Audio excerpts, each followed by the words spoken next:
रसिक हो, नमस्कार. स्वछंद प्रस्तुत कॅलिडोस्कोप माझे जीवन गाणे या उपक्रमात आज नवीन वर्षाच्या पहिल्या शनिवारी आपण भेटणार आहोत संगीत क्षेत्रातील एका दिग्गज व्यक्तिमत्वाला. सुप्रसिद्ध वादक व संगीत संयोजक असलेल्या श्री उज्ज्वल अर्थात पंडित अप्पा वढावकरांना. अप्पांनी आपल्या प्रदीर्घ सांगीतिक कारकिर्दीमध्ये अनेक नाटकं, सिनेमा, जिंगल्स, TV सिरियल्सचे संगीत संयोजन केले आहे. तसेच 6,000हून अधिक रंगमंचीय कार्यक्रमांमध्ये वादन आणि वाद्यवृंद संयोजन केलं आहे. अनेक नामवंत गायकांच्या तब्बल 4 पिढ्यांबरोबर हार्मोनियम, ॲकॉर्डियन, व्हायोलिन आणि सिंथेसायझरची साथही केली आहे.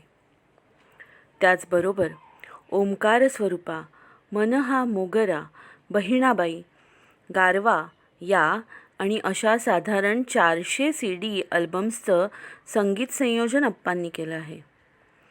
आपल्या या प्रदीर्घ कारकिर्दीमध्ये अनेक पुरस्कारांनी अप्पांना सन्मानित केलं गेलं आहे.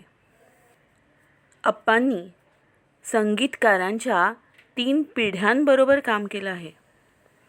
त्यांचे वडील श्री राम वढावकर, पंडित प्रभाकर पंडित, पद्मश्री वसंत देसाई तसेच पंडित यशवंत देव हे त्यांच्या गुरुस्थानी आहेत.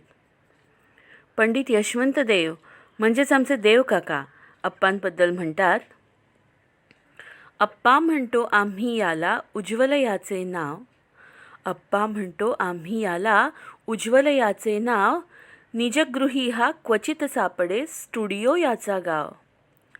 देशी विदेशी संगीताचे मर्म नीट जाणतो, देशी विदेशी संगीताचे मर्म नीट जाणतो, वाद्यस्वरांनी हा गाण्याचे चेहरे रंगवितो. मैफिलीत तर हवीच याच्या कीबोर्डाची साथ, मैफिलीत तर हवीच याच्या कीबोर्डाची साथ, अप्पा मागे बसता होतो गाणारा बिनधास्त, होतो गाणारा बिनधास्त. अप्पा नमस्कार. नमस्कार. नमस्कार. मगाशी आपण ऐकलं त्याप्रमाणे अप्पा साथीला असताना होतो गाणारा बिनधास्त असं पंडित यशवंत देव म्हणतात. तुमच्या या सगळ्या सांगीतिक प्रवासाची सुरुवात कशी झाली? तसं बघायला गेलं तर संगीत माझ्या घरामध्येच. माझे वडील राम वढावकर हे उत्तम हार्मोनियम वाजवायचे, ऑर्गन वाजवायचे आणि ते प्रभात कंपनी जी होती त्यामध्ये नोकरीला होते. तिकडे अशी प्रथा होती की 3-3, 4-4 म्युझिक डायरेक्टर असायचे. म्हणजे मला वाटतं केशवराव भोळे तिकडे होते, मास्टर कृष्णराव होते, वसंत देसाई होते आणि माझे वडील वसंत देसाईंच्या त्या संचामध्ये होते वाद्यवृंदाच्या. आणि त्यामुळे ते संगीत माझ्या घरामध्ये. प्राथमिक शिक्षण माझं वडिलांकडेच झालं हार्मोनियमचं. पुढे मग मी व्हायोलिनचं शिक्षण माझ्या वडिलांचे जे सहाय्यक होते प्रभाकर पंडित, ज्यांना आम्ही मास्तर म्हणतो, तर त्यांच्याकडे मी व्हायोलिनचं शिक्षण घेतलं. नंतर माझ्या करिअरची खऱ्या अर्थाची सुरुवात झाली ती माझे अजून एक गुरु संगीतकार पद्मश्री वसंत देसाई. आणि मग हळूहळू त्याच्यानंतर अनेक संगीतकारांकडे मी काम करत गेलो. त्यात पंडित यशवंत देव हे माझे अजून एक गुरु. म्हणजे राम वढावकर, आमचे मास्तर प्रभाकर पंडित, नंतर वसंत देसाई आणि देव काका असे माझे गुरु. आणि यातनं संगीताची सुरुवात झाली, वाजवणं सुरू झालं आणि नंतर संगीत संयोजनही सुरू झालं. वा.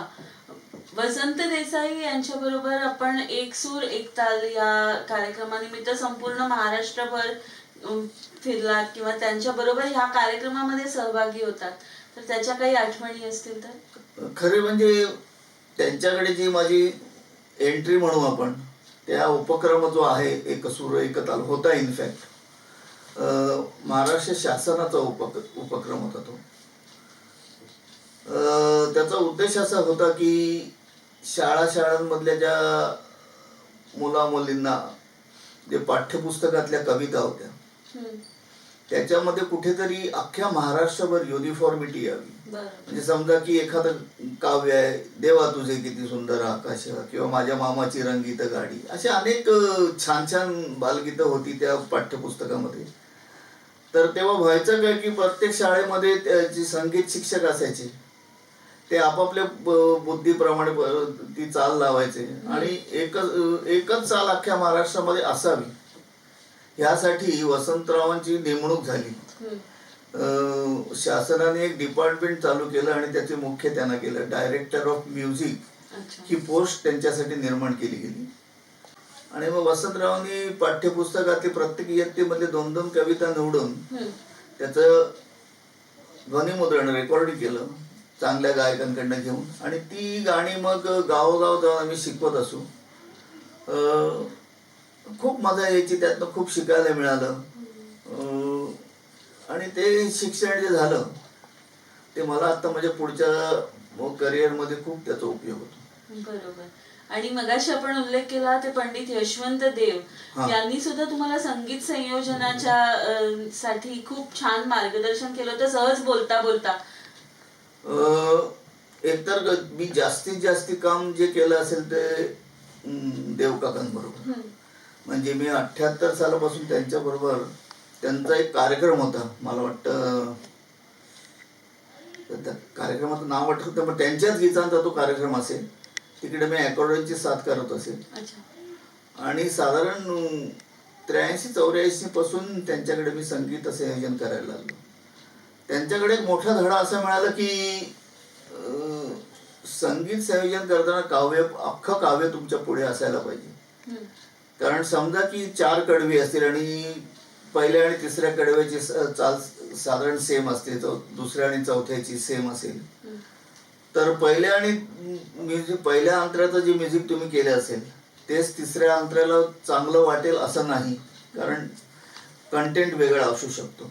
तर जर काव्य तुमच्या समोर असेल तर त्या काव्याच्या अर्थाप्रमाणे तुम्हाला तुमचं म्युझिकचे पीसेस बांधता येतील. तर त्यामुळे पूर्ण काव्य तुमच्या समोर असलं पाहिजे. आणि त्याच्यानंतर मग मी ऑलवेज म्युझिक डायरेक्टर जे कोणी असतील त्यांना सांगितलं की मला स्क्रिप्ट अख्खं तुम्ही एकतर रेकॉर्ड करून पाठवा, तेव्हा कॅसेटवरती ते रेकॉर्ड करून द्यायचे, तर रेकॉर्ड करून पाठवा किंवा त्याचं स्क्रिप्ट माझ्याकडे पाठवा की मला त्याचा फायदा होईल. म्हणजे शब्दांमधील भावना सुरांच्या माध्यमातून लोकांपर्यंत पोहोचवताना त्यांचा शब्दप्रधान गायकी हे त्यांचा मुख्य भर होता ना. मग ते शब्दप्रधान गायकी जसं त्यांचं चाल बदलायची त्या शब्दाप्रमाणे, तसे तुमचे त्याच्यासाठी सूर बदलले पाहिजेत. म्युझिकचे शब्दप्रधान अरेंजमेंट असावी, पूरक असली पाहिजे. आणि गाण्याच्या वरचढ म्हणजे सालीच्या वरचढ होता कामा नाही अरेंजमेंट. हे मी शिकलो बाबूजींकडून. त्यांचं एक अरेंजमेंट आम्ही करत होतो. तर त्यांच्याच घरी मी आणि श्रीधर फडके बसलो होतो, त्यांच्या एका चालीची अरेंजमेंट करत बसलो. आणि जेव्हा आमचं अरेंजमेंट झालं कम्प्लीट, तेव्हा बाबूजींना ऐकवायचं म्हणून त्यांना सांगितलं की अरेंजमेंट आमचं झालंय आमच्या परीने, तर तुम्ही ऐकून त्याला ओके द्या म्हणून. तर त्याने अरेंजमेंट ऐकल्यावर दिली, कॉम्प्लिमेंट दिली की हा उत्तम झाली अरेंजमेंट. तर आम्ही जरा एकदम खुश झालो की बाबा छान. पण दुसरं वाक्य त्यांचं असं होतं की मग तुमच्या अरेंजमेंटमध्ये माझं गाणं कुठे आहे, माझं गाणं दिसतच नाहीये. तर एक तुम्ही लक्षात ठेवा की गाणं जी चाल जे गाणं आहे ते महत्वाचं आहे, आणि तुमची अरेंजमेंट त्याला सपोर्टिंग असली पाहिजे. की तुमची अरेंजमेंट माझ्या चालीवरती वरचढ होते. आणि ते एक मोठं शिक्षण मिळालं की असं नाही व्हायला पाहिजे की चालीच्या वरती अरेंजमेंट आली नाही पाहिजे. आणि तो मग त्याचं भान मी पुढच्या माझ्या पूर्ण कामामध्ये ठेवत गेलो.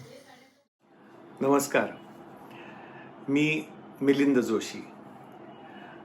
अप्पा वढावकरांबद्दल काहीतरी बोलायचं आहे असं म्हटल्यानंतर इतक्या जास्त गोष्टी खरं म्हणजे मनात उमटत आहेत की त्या थोड्याशा वेळात सांगणं कठीण आहे. पण त्या गोष्टी तेवढ्या स्पष्टसुद्धा आहेत, त्यामुळे त्या नेमकेपणाने सांगता पण येतील.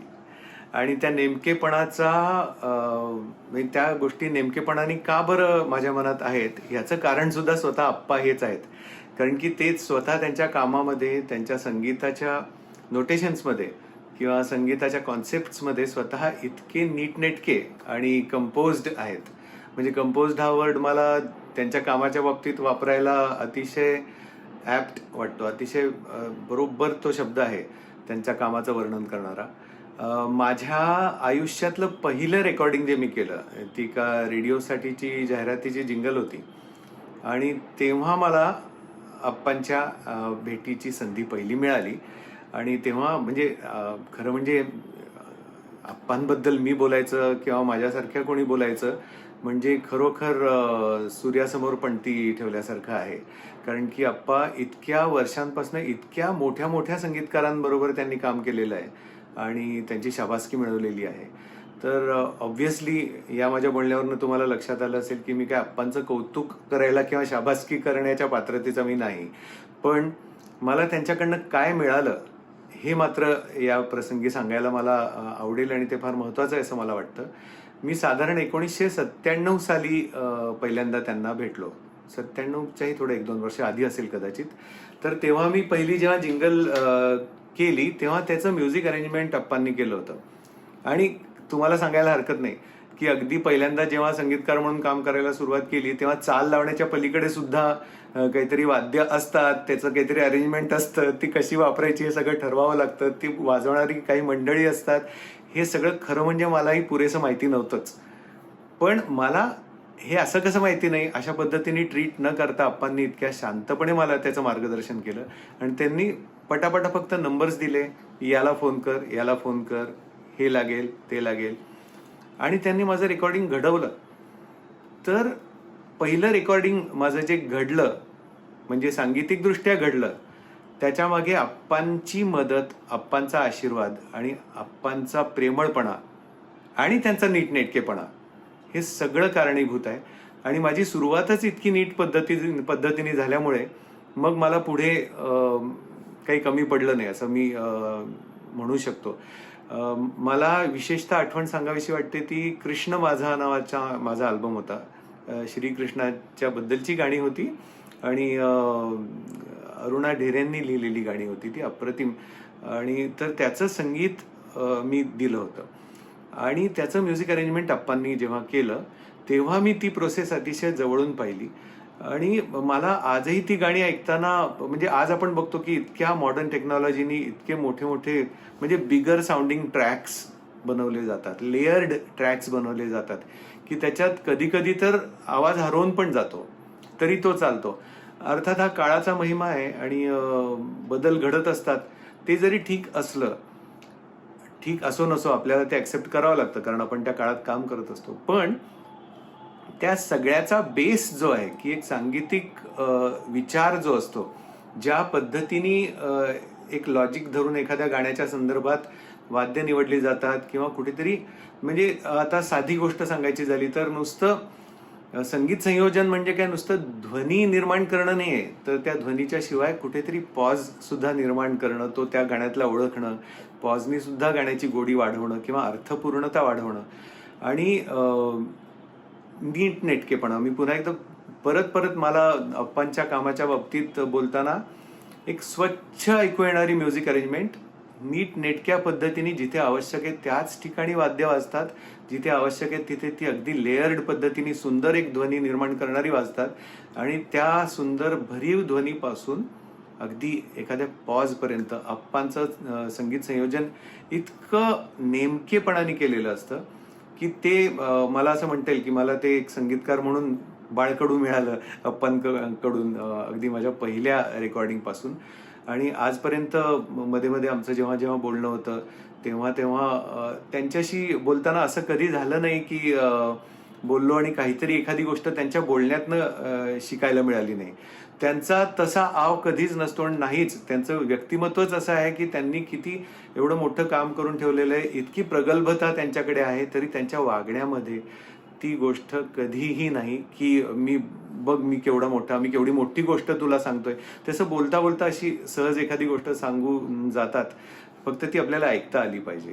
कारण की त्यांच्याकडे इतका मोठा अनुभव आहे आणि इतकी रुजुता आहे स्वभावामध्ये की जे लोक नुसत्या वागण्या बोलण्यावरून माणूस कसा हे ठरवत असतील त्यांना अप्पांसारखा माणूस कळणार नाही. त्याच्यामुळे मी आप्पांचा खूप आभारी आहे आणि मला फार आनंद होतोय की आप्पांच्या बद्दलचा हा एक एपिसोड तयार होतोय आणि त्याच्यात मला या भावना मांडायला मिळाल्या. त्यामुळे आप्पा, तुम्हाला खूप खूप शुभेच्छा आणि नमस्कार. धन्यवाद. अप्पा, आपण आता थोडंसं मागे जाऊया. तुमच्या कारकिर्दीमध्ये दूरदर्शनचा सुद्धा खूप मोठा वाटा आहे. तर तुमच्या दूरदर्शन मधील सहभागाबद्दल तुम्ही काही सांगाल का?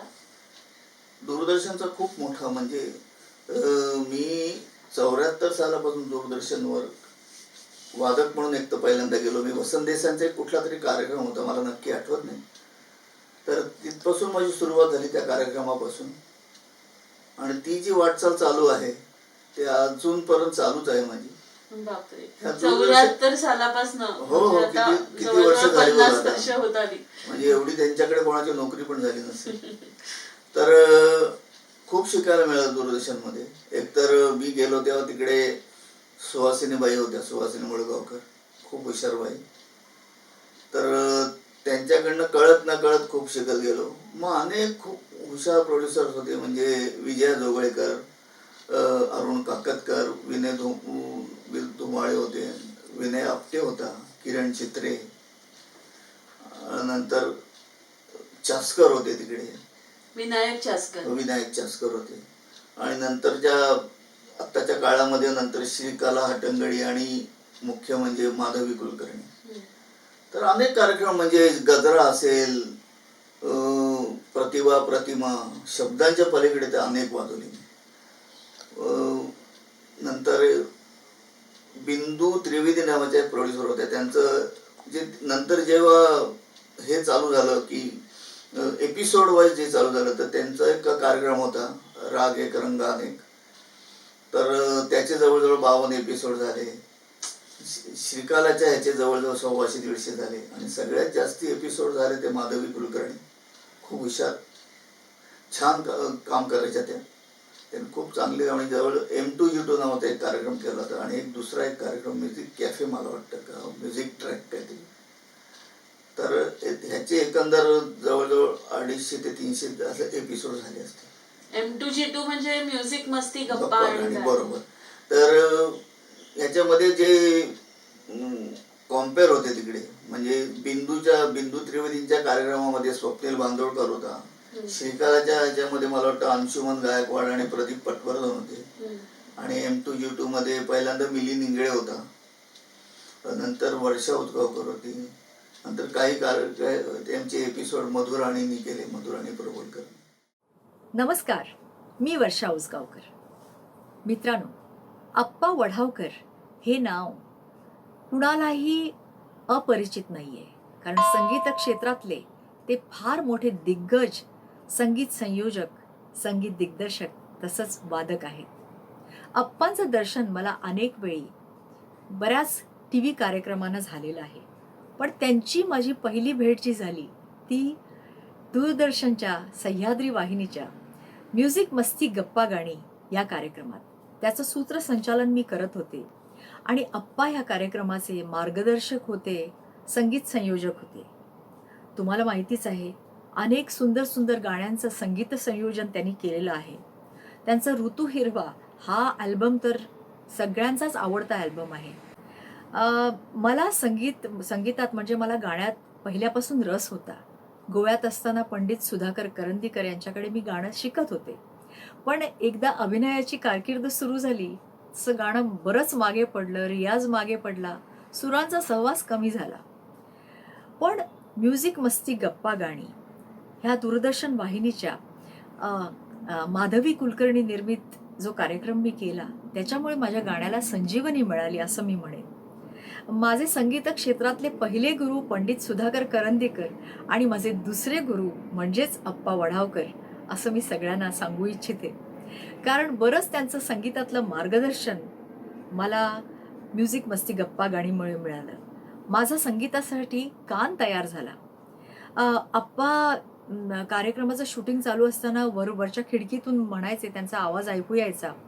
एखाद्या वादकाला किंवा गायकाला ते सूचना करायचे की तुझा कोमल निषाद व्यवस्थित लागत नाहीये, कोमल गंधार व्यवस्थित लागत नाहीये, पंचम व्यवस्थित नीट लागत नाहीये. त्यामुळे मला असं वाटायचं, बापरे, एकदा नुसतं एखादा सूर ऐकून त्यांना कसं काय हे सगळं कळतं, इतकं अवगत कसं काय आहे. आणि त्यांनी मला खूप बारीक बारीक सूचना केल्या. कधी कधी मला ह्या कार्यक्रमात गाणंसुद्धा असायचं. त्यावेळेला त्यांचं मोलाचं मार्गदर्शन मला लाभलेलं आहे. ते मला म्हणायचे, सूर तसाच रेंगाळत ठेव, तो ॲब्रप्टली कट करू नकोस. त्यामुळे ह्या सूचना इवन माझ्या इतर स्टेजच्या कार्यक्रमात मी अवलंबल्या आणि त्याच्यामुळे माझं गाणं थोडंसं खुललं. आणि एकंदर फक्त कामातच नाही तर आप्पा फार छान किस्से सांगत असतात. ते अतिशय मार्मिक आहेत. त्यांना अतिशय तल्लख अशी विनोदबुद्धी आहे. त्यामुळे त्यांच्याबरोबर काम करताना दडपण असं कधीच जाणवलं नाही. कारण कुठलंही गाणं उलगडून सांगताना ते अतिशय सहज सोप्या पद्धतीने सांगतात. तसंच त्यांना आयुष्यात अनेक पुरस्कार मिळालेले आहेत. पण 2019मध्ये त्यांना अखिल भारतीय चित्रपट महामंडळाचा चित्रकर्मी पुरस्कार मिळाला. तसंच अतिशय मानाचा असा 2019चा सांस्कृतिक पुरस्कार सुद्धा अप्पांना मिळालेला आहे. अप्पा, मी तुमच्या एकंदरीत जी संगीताची कारकीर्द आहे त्याबद्दल तुमचं अभिनंदन करते आणि पुढच्या आयुष्यासाठी तुम्हाला खूप सदिच्छा देते, शुभेच्छा देते. तुम्हाला ईश्वर नेहमीच शांती देवो, चांगलं आरोग्य देवो आणि अर्थात चांगलं आयुष्य देवो. धन्यवाद. नमस्कार. आप्पा वढावकर हे मराठी संगीत विश्वातलं एक अत्यंत महत्त्वाचं व्यक्तिमत्व, अत्यंत मोठं व्यक्तिमत्व आणि अत्यंत प्रतिभाशाली व्यक्ती, ज्यांनी खूप मोठमोठ्या संगीतकारांबरोबर आणि वादकांबरोबर काम केलं आणि ते स्वतःही अत्यंत मोठेच आहेत खऱ्या अर्थाने आणि सर्वार्थाने. आणि अशा मोठ्या व्यक्तीबरोबर काम करायची संधी मला मिळाली. मी सतत मोठ्या म्हणते, पण त्यांना जेव्हा भेटतो तेव्हा गप्पा मारायला लागल्यावर ते आपल्यापेक्षा लहान आहेत असं वाटतं. इतके त्यांचे बालिशपणा आणि गमती चालू असतात. असं इतकं गोड व्यक्तिमत्व आजकाल फार कमी पाहायला मिळतं. इतकं सहज साधं वागणं आजकाल खूप कमी पाहायला मिळतं. आणि आप्पांचं ज्यांच्याशी नातं जोडलं जातं ते आयुष्यभरासाठीचं असतं.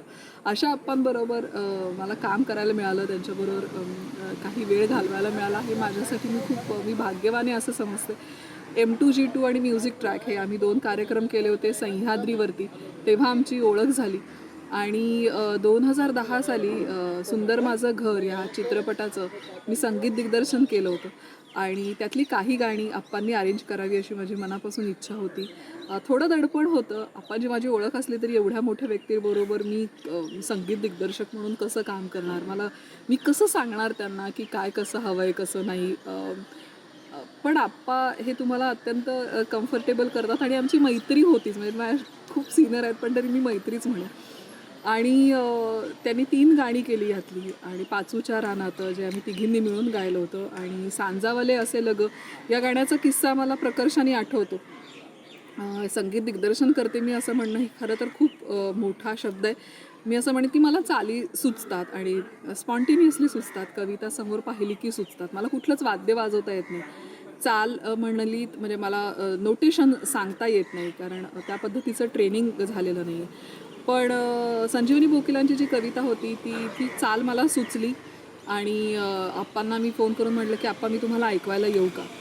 आप्पा म्हणाले ये. आणि ती चाल ऐकवल्यानंतर आप्पांना खूप आवडली. आणि त्यातल्या गमती आप्पांनीच मला उलट्या सांगितल्या. त्यात अशी एक लाईन आहे जी क्रॉस लाईन आहे, साईन क्रॉस दोन्ही एकच लाईन आहे. ती अशी आहे की सांजावले असेल ग माझ्या हिरव्या माहेरा. आप्पांनी सगळी 5 कडवी आहेत त्याची 5वी कडवी ऐकली आणि मला म्हणाले की मुली तुला कळलं आहे का काय झालं आहे ते. म्हटलं काय झालं. ते म्हणाले की सांजावाले असेल ग, ह्या ग या अक्षरावर तू 2 गच वापरलेस, शुद्ध गंधार आणि कोमल गंधार ग. म्हटलं काय सांगता आप्पा हो काय मला माहितीच नाही. तर हे असं आमचं गमतीशीर नातं होतं. मला आप्पांना चाल सुचली की ऐकवायचं आणि त्यांनी त्याच्यात अजून ते भरायचं आणि त्याला अजून उठाव द्यायचा. ही सगळी प्रोसेस खूप अमेझिंग होती माझ्यासाठी. आणि मराठी चित्रपट त्यामुळे संगीतासाठी अशी काही खूप मोठं बजेट नसतं. त्यात माझं पहिल्यांदाच मी करत होते. पण कमीत कमी वाद्यमेळामध्ये त्यांनी त्या चालींचं जे काही केलं आणि जी काही बहार आणली. अप्पा तुम्ही महान आहात.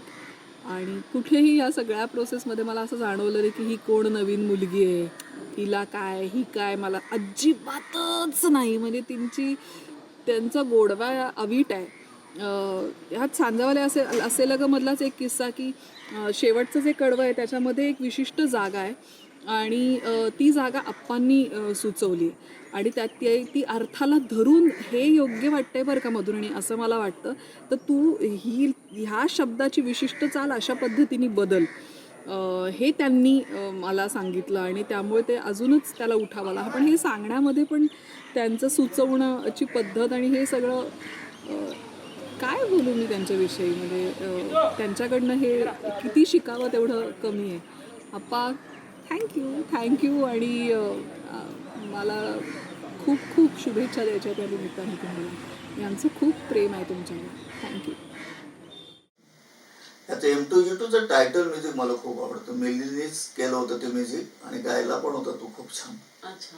तर अप्रतिम आणि छान मजा आली त्याच्यामध्ये. बरं. ह्यात दुसरं मला वाटतं की जे टायटल म्युझिक असायची, तर प्रतिभा आणि प्रतिमाचं जे टायटल म्युझिक जे देवकाकांनी कंपोज केलं मी आणि मी देवकाकांना असिस्ट करत होतो, ते टायटल म्युझिक जे ओरिजिनल आहे ते मी वाजवलेलं अरे आहे. वा. ते 2 कीबोर्ड माझ्याकडे होते, ते कीबोर्डवरती मी ते वाजवलेलं आहे. त्याची एक झलक आपण आपल्या रसिकांसाठी आवर्जून देऊ शकतो.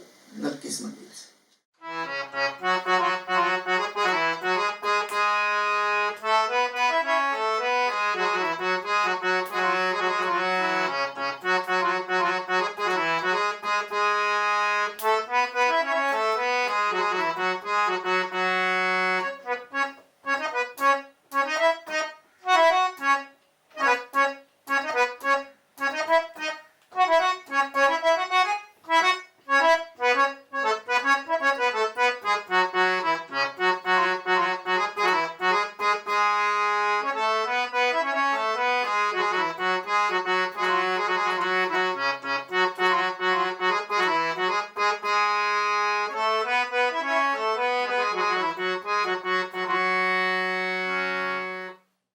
दूरदर्शनच्या इतक्या वर्षांच्या कारकिर्दीमध्ये तुम्ही अनेक लोकांबरोबर साथ केलीत, अनेक लोकांच्या संगीताचं संगीत संयोजन केलं.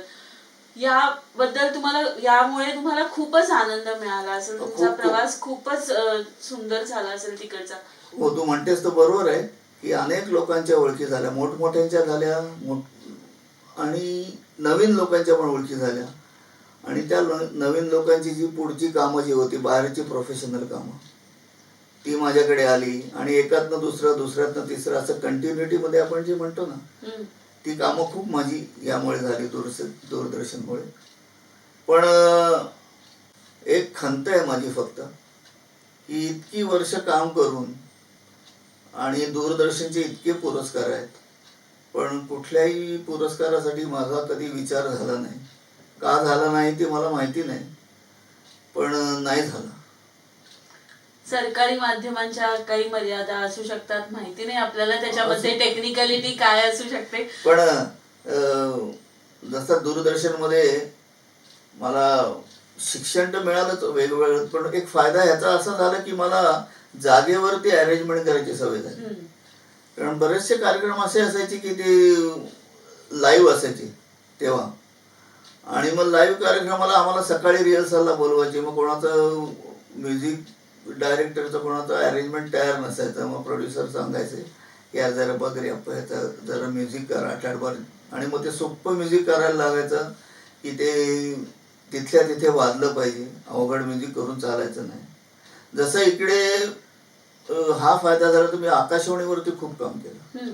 म्हणजे मी आकाशवाणीची ऑडिशन जी म्हणतात ती मी 76 साली पास झालो, 76-77. अकॉर्डिंगच्या मला तिकडे ऑडिशन द्यायला लागली, परीक्षा द्यायला लागली, कारण हार्मोनियम अलाउड नव्हती. आणि मग तिथपासून मग तो वेगळा प्रवास चालू झाला. तिकडे अनेक लोकांच्या ओळखी झाल्या नवीन जुन्या. हम्म. आणि तिकडे मोठा फायदा म्हणजे अख्खं टेक वाजवायची सवय झाली तिकडे. अच्छा. म्हणजे तिकडे पहिल्यापासून शेवटपर्यंत टेक वाजवायला लागायचा. तेव्हा ट्रॅक सिस्टम नव्हती हम्म. आणि कोणीही चुकलं तरी पूर्ण गाणं जे काय असेल ते घ्यायला लागायचं आणि ते एक एक लाज वाटायची की आपण चुकू नये. हम्म. तर आपल्यामुळे रिटेक होऊ नये हे सगळ्यांनाच वाटत असे. त्यामुळे अख्खा टेक वाजवायची तिकडे सवय झाली आणि या पुढच्या माझ्या वाटचालीमध्ये त्याचा खूप फायदा झाला. नमस्कार. आज अशा एका व्यक्तीबद्दल मी आपल्याला सांगणार आहे जे आमच्या संगीत क्षेत्रातलं अत्यंत प्रसिद्ध असं व्यक्तिमत्व, संगीत संयोजक म्हणून गेली कित्येक वर्ष ज्यांनी खूप मोठ्या मोठ्या संगीतकारांबरोबर आणि कलाकारांबरोबर काम केलं, ते आमचे सर्वांचे लाडके आप्पा वढावकर.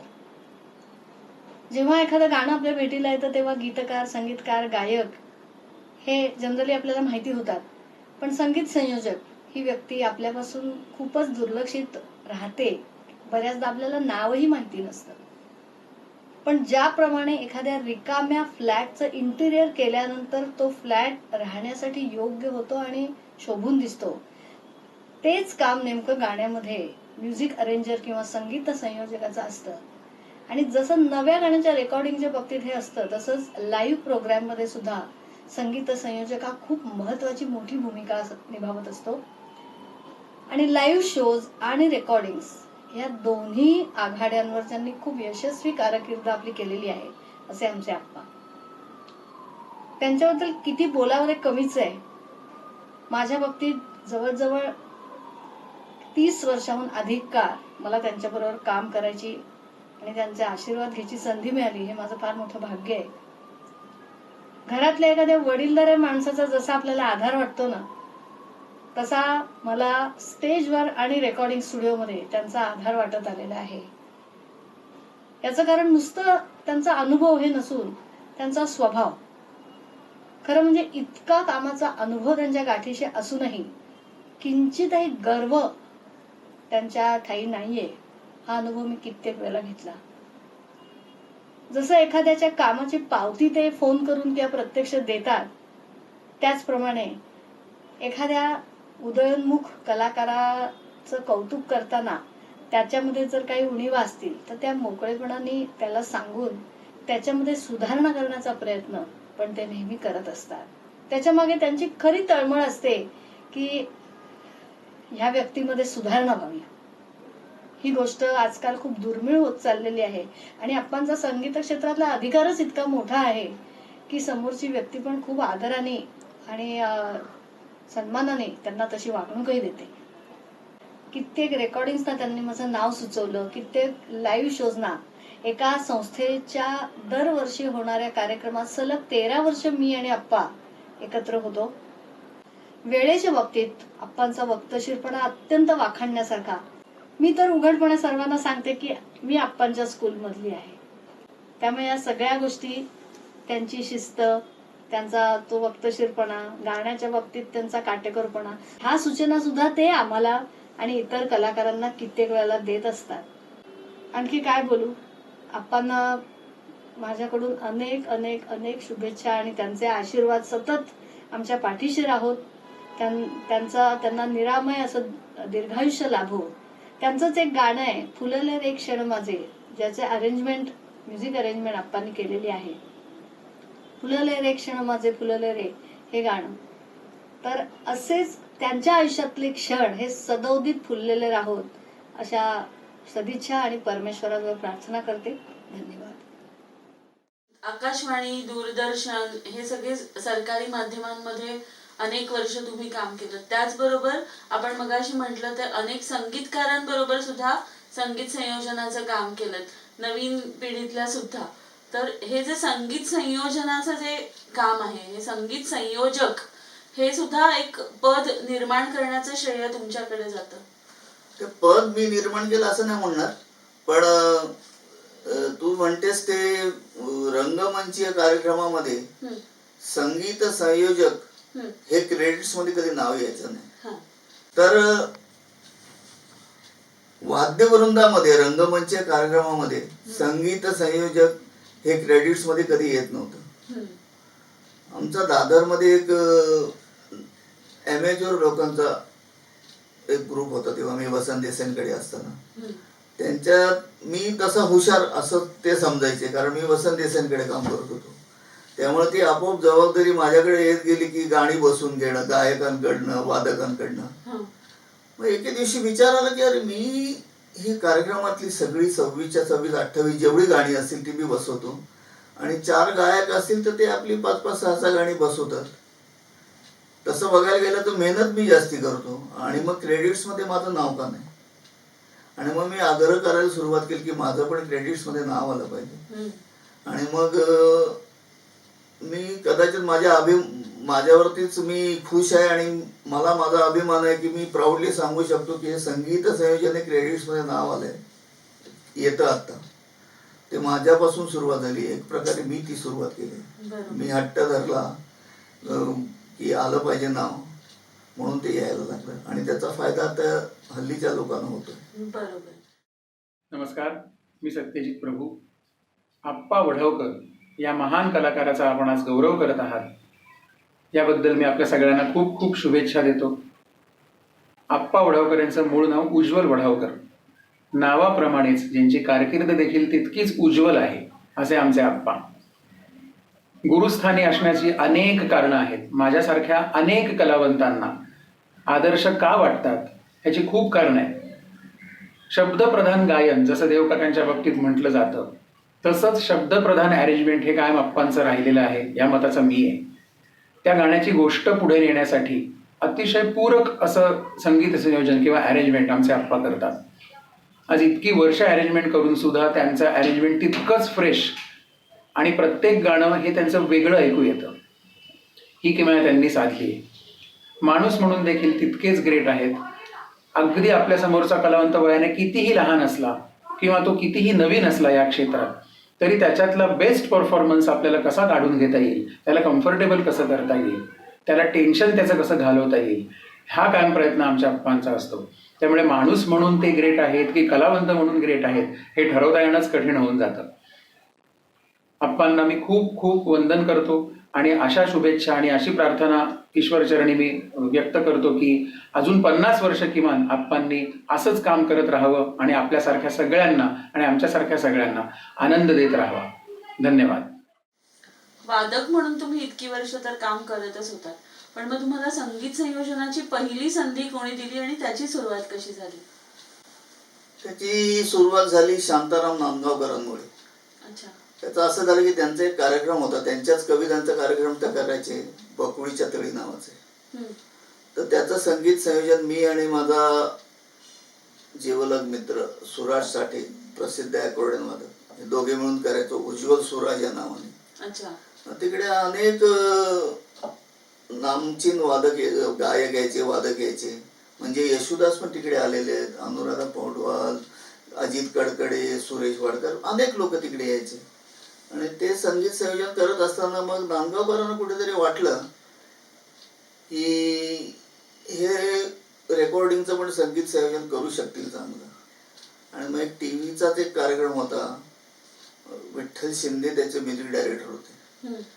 तिकडे त्यांनी आम्हाला पहिली संधी दिली संगीत संयोजन करायची. त्या कार्यक्रमामध्ये मला वाटतं कविता कृष्णमूर्ती, सुरेश वाडकर हे गायक होते. आणि तिकडनं जी सुरुवात झाली तर मग लोक ऐकत गेले, लोकांना आवडत गेलं, आणि लोक वेगळे वेगळे लोक बोलवत गेले, आणि मग झाली सुरुवात, आणि ते अजूनपर्यंत चालू आहे.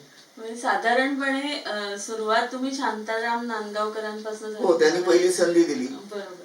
पण आतापर्यंत साधारण किती ध्वनिमुद्रिका, किती कॅसेट्स किंवा यांचं तुम्ही केलं असेल संगीत संयोजन अंदाजे? आता एकतर अनेक चित्रपट, जिंगल्स, नाटकं हे तर झालंच, पण जवळजवळ 400च्याहून अधिक तर नक्कीच अल्बम सीडीज झाले असेल माझी. आणि याच्याबरोबर जवळजवळ 6-6.5 हजार रंगमंच कार्यक्रमाचं संगीत संयोजन आणि वादक म्हणून मी काम केलं. बाप रे बाप. म्हणजे अक्षरशः कारकिर्दीचा अथांग सागरच आहे. ऍक्च्युअली जेव्हा मी विचार करतो, अरे मी 6-6.5 हजार कार्यक्रम घेतो, लोक विचारतात एवढे कार्यक्रम, पण ते मला जास्ती वाटत नाहीत. 50 वर्षामध्ये तुम्ही 6,500 करत असाल तर ॲव्हरेज वर्षाला किती पडतो? कारण माझ्या माहितीतले काही लोक आहेत ते जवळजवळ 250 कार्यक्रम वाजवायचे, 250 कार्यक्रम. पण माझे हे कार्यक्रमाच्या बरोबर माझ्या ध्वनी मुद्रणाचं पण काम चालू होतं. त्यातनं वेळ काढून मी इतरही काम माझी काही करत होतो. थोडी काही शिक्षक म्हणून पण मी बऱ्याच ठिकाणी जात होतो किंवा घरी पण माझ्या लोक येत होती. तर ह्या दृष्टीने मी म्हणतो की बरेच कार्यक्रम मी वाजवले. पण नुसते जे कार्यक्रम करतात फक्त रेकॉर्डिंग करत नाहीत त्यांचे जास्ती कार्यक्रम होतात. आणि कार्यक्रम करताना जास्ती मजा येते की लाईव्ह लोक ऐकत असतात, रिस्पॉन्स जागेवर मिळतो, मजा येते कार्यक्रम करताना. पण रेकॉर्डिंग करताना एक दोन्हीकडचं अरेंजमेंट करताना मला वाटतं वेगळे त्याच्यामध्ये तुम्हाला भान ठेवायला लागतं, स्टेजवरचं आणि रेकॉर्डिंगचं. आणि मी एक जो अरेंजर असतो तो एक मधला दुवा असायला पाहिजे प्रोड्युसरच्या आणि म्युझिक डायरेक्टरच्या किंवा म्युझिक डायरेक्टर आणि वादकांच्या. कारण काही मतभेद होत असतात, वाद होत असतात आणि मग ती मिटवण्याची जबाबदारी शेवटी अरेंजमेंटनी करणाऱ्यांनी घेतली पाहिजे असं मला वाटतं. बरोबर आहे. म्हणजे एवढ्या मोठ्या कारकिर्दीमध्ये तुम्ही काही विक्रम सुद्धा प्रस्थापित केले असतील नाही का? तर म्हणजे मला असं वाटतं की एकाच दिवशी 4 किंवा 5 कार्यक्रमांना सुद्धा तुम्ही साथ केलेली आहे. हो, 4 कार्यक्रम मला वाटतं 91-92 साल असेल. मी ते 4 वेगळ्या थिएटर्सला 4 कार्यक्रम केले म्हणजे सकाळी एका दिवसामध्ये. आणि नंतरच्या काळामध्ये आता विसूभाऊ बापट आपले आहेत त्यांचे एका स्टेजवरती रवींद्र नाट्य मंदिरमध्ये सकाळी 6:30 पासून जवळजवळ रात्री 1:30 वाजेपर्यंत 5 कार्यक्रम वाजवले मी, फुल लेंथ कार्यक्रम. म्हणजे सकाळी 6:30ला एक, दुसरा 9:30ला, तिसरा 3:30ला, चौथा 6:30ला आणि 5वा रात्री 9:30ला. विसूभाऊ आपणांचं म्हणजे कुटुंब रंगलंय करूया. आणि ते फुल लेंथ कार्यक्रम मी वाजवले. कदाचित हा एक विक्रम असू शकतो, मला माहिती नाही. तर फिजिकली नाही पण मेंटली थकायला होतं. एवढं तुम्हाला वाजवायचं, लक्ष देऊन वाजवायचं, कुठे काय येईल माहिती नसतं कदाचित. आणि त्यावेळेस काही कुठलंही गाणं विसूभाऊ पण घ्यायचे कारण इतर कार्यक्रमाची गाणी फिक्स असायची. तर ते भान ठेवायला लागून अलर्ट राहायला पाहिजे आपण. तर कदाचित हा विक्रम असू शकेल, आय डोंट नो. नक्की. आणि या सगळ्या सांगीतिक तुमच्या प्रवासामध्ये तुमचं अजून एक वैशिष्ट्य मला जाणवतंय ते म्हणजे तुम्ही मुलगा आणि वडील अशा संगीतकारांच्या जोड्यांबरोबर सुद्धा खूप काम केलं. 3 जोड्या झाल्या, 3 म्हणजे सुधीर फडके, बाबूजी आणि श्रीधर फडके. माझे मास्तर प्रभाकर पंडित आणि केदार पंडित आणि शाहीर साबळे आणि देवदत्त साबळे. शाहिरांबद्दलची आता मला पटकन नाव आलं म्हणून एक आठवण आहे की त्यांच्याकडे मला लोकसंगीतातलं खूप शिक्षण मिळालं. आणि खास करून टीव्ही मधला एक खूप महत्वाचा कार्यक्रम महाराष्ट्राची लोकधारा, त्याचं वाद्यवृंद संचलन म्हणूया. कारण काही बऱ्याचशा गाण्यांचं त्यांचं ओरिजिनल म्युझिक होतं, ते शाहीर मला सांगून ते मी सगळ्यांकडनं बसवून घ्यायचो. आणि काही नवीन गाणी होती त्याचं फ्रेश म्युझिक मी केलं होतं. ते पूर्ण तो जो 13 भागांचा जो एक कार्यक्रम झाला होता त्याचं पूर्ण संगीत संयोजन, वाद्यवृंद संयोजन माझं होतं. नंतर त्याचं रेकॉर्डिंग पण झालं. मला वाटतं विनस कंपनीने ते रेकॉर्डिंग केलं पूर्ण. 3 भाग झाले त्याचे. त्याचं पण पूर्ण अरेंजमेंट माझं होतं. त्याच्यामध्ये वादक म्हणून पण माझा सहभाग होता. पण इथे परत दुर्दैव असं की त्या ह्याच्यावरती पहिला जो लॉट आला त्यांचा सीडीचा कॅसेटचा, त्याच्यावरती संगीत संयोजक म्हणून माझं नावच नाही. तर होत असं पण आमच्या मित्राचंच नाव तिकडे आलं, देवदत्त साबळेचं. ते कसं आलं ते काय माहिती नाही मला, पण माझं नाव नाही आलं तिकडे. जसं महाराष्ट्राची लोकधारा हा अजूनही स्मरणात राहणारा कार्यक्रम आहे, तसं अजून एक स्मरणात राहणारा कार्यक्रम म्हणजे स्मरण यात्रा. या कार्यक्रमामध्ये सुद्धा तुमचं खूप मोठं योगदान आहे. ते सगळं ठरवणं माझ्या मध्ये ते तुम्हीच केलं होतं. ते सगळी संकल्पना होती सुधीर मोघेची, कवी सुधीर मोघे. आणि सुधीर मोघेची आमची आरे तुरीची दोस्ती. सुधीर तो मला सुधीर म्हणायचा, मी त्याला आप्पा. आणि त्याचं बाहेरचं खूप प्रोफेशनल काम म्हणजे काही सिरियल्स त्यांनी म्युझिक केलं होतं. नंतर एक मोठी सिरियल स्वामी नावाची त्यांनी केली होती मला. त्याचं संगीत संयोजन सगळं माझं होतं आणि बाहेरची पण इतर रेकॉर्डिंगची होती कॅसेटची वगैरे. तर त्यांनीच माझी निवड केली आणि मग ती जबाबदारी पेलून छान लोकांना ते आवडले. आणि त्याचं काय झालं की ती हे आलं, व्हिडिओ आला, तो ऑडिओ व्हिडिओ मला वाटतं पहिलाच आला असेल कदाचित. ह्याचा मला खूप फायदा झाला कारण तो परदेशी खूप बघितला गेला आणि परदेशी तो बघून बऱ्याचशा म्युझिक डायरेक्टर्सनी म्हणजे किशोर रानडे नावाचा माझा नंतर मित्र झाला, तो अशोक सराफ हा माझा मित्र झाला. ह्या लोकांनी, अशोक सराफ म्हणजे नट नव्हे, तिकडचा लंडन मधला म्युझिक डायरेक्टर आहे. किशोर रानडे विचार नाही आता, तो अमेरिकेतला आहे. तर ह्यांनी तो हे व्हिडिओ बघून त्यांची जी प्रोफेशनल काम होती अरेंजमेंटची ती माझ्याकडे येते. स्मरण यात्रामध्ये आपण संपूर्ण चित्रपट सृष्टीचा सांगीतिक इतिहास दाखवायचा प्रयत्न केला होता. बरोबर. तो सगळं तेच मी म्हणतो, संकल्पना सुधीरची होती, लेखन त्याचंच होतं. आणि मला वाटतं 87-88 सालापर्यंत त्याने सगळं कव्हर केलं होतं पहिल्यापासून. खूप छान त्यांनी केलं होतं ते आणि ते काम करताना खूप मजा आली होती. म्हणजे इतक्या जुन्या काळापासूनच्या संगीताशी निगडीत आपण व्हायचं, आत्ताच्या काळाबरोबर त्याला जोडायचं आणि ते पुन्हा सादरीकरण करायचं. तसंच तुमचं अजून एक मोठं काम मला असं जाणवतंय की जी जुनी भावगीतं होती त्यांना, म्हणजे आता जी नवीन मुलं ज्याला कव्हर व्हर्जन म्हणतात तशा प्रकारे नवीन करून सादरीकरण करतात, तसा सुद्धा जो काय मध्ये प्रयोग झाला त्याचं सुद्धा संगीत संयोजन तुम्ही केलं होतं. म्हणजे मोहुनिया तुझं संगे वगैरे ही जी जुनी गाणी. हो, ते माझं भाग्य. म्हणजे वाटवे अण्णांचं, गजानन वाटवे, आम्ही त्यांना अण्णा मानतो. त्यांची जवळजवळ 24 गाणी म्हणजे 3 अल्बम गेले मी. आणि ते काम मला माझा मित्र रवी साठे, रवींद्र साठे गायक, त्याच्यामुळे मिळालं. कारण माझं नाव अण्णांकडे रवीनी सुचवलं की आप्पा चांगलं काम करेल आणि तो एक जुना फ्लेवर आणि त्याला काहीतरी नवीन करायचं आहे. आणि मुख्य म्हणजे वाटवे अण्णांना ते सगळं आवडत होतं. प्रत्यक्ष रेकॉर्डिंगला ते आले होते आणि ते जेव्हा ऐकत होते एक एक गोष्टी माझ्याकडनं समजून घेत होते की बाबा हे का केलं इथे, हेच का वापरलं, तेच का वापरलं. त्यांना एक्सप्लेन करत गेलो जसं, त्यांना तो खूप आवडत गेलं. शाबासकी मिळाली त्यांची. तशीच एक शाबासकी मला मिळाली बाबूजींकडून. जसं त्यांचं शिक्षण, मगाशी मी किस्सा सांगितला तो अरेंजमेंटचा, तसं त्यांचं एक प्रसिद्ध गाणं आहे त्यांनी गायलेलं, सखी मंद झाल्या तारका. तर त्याचा जो ओरिजिनल ट्रॅक आहे तो मी वाजवलाय. HMV मध्ये ते रेकॉर्डिंग झालं होतं. म्युझिक डायरेक्टर राम फाटक. 2 गाणी एकत्र झाली होती, सखी मंद झाल्या आणि दिसिलीचं तो फुलले होतं. तर त्याचा एक किस्सा असा झाला की सकाळपासून आम्ही रिहर्सल केली, लंच टाइम पर्यंत रिहर्सल झाली व्यवस्थित आणि लंच टाइम नंतर जेवण करून आल्यावर त्याचं रेकॉर्डिंग करायचं असं ठरलं.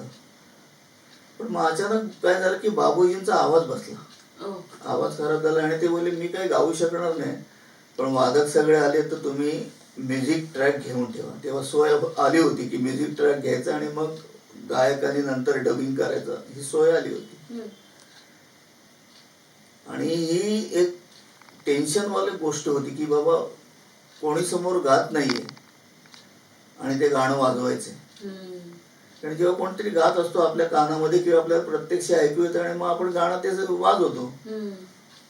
बरं, माझा प्रॉब्लेम असा होता की बाबूजींनी सांगितलं होतं की शब्द वाजले पाहिजेत ते गाण्याचे, नुसती चाल नाही वाजली पाहिजे.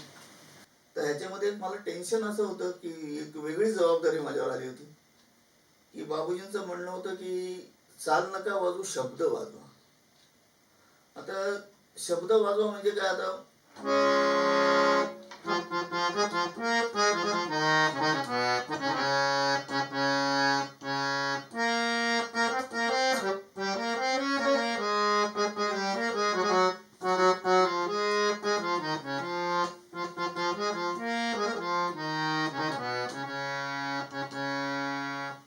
म्हणजे इकडे कुठले वेगळे कण स्वर वाजवू नका, एक्स्ट्रा कुठला नोट वाजवू नका. आता जसं एखादा गायक गात असेल तर माझी वाजवायची पद्धत वेगळी असते.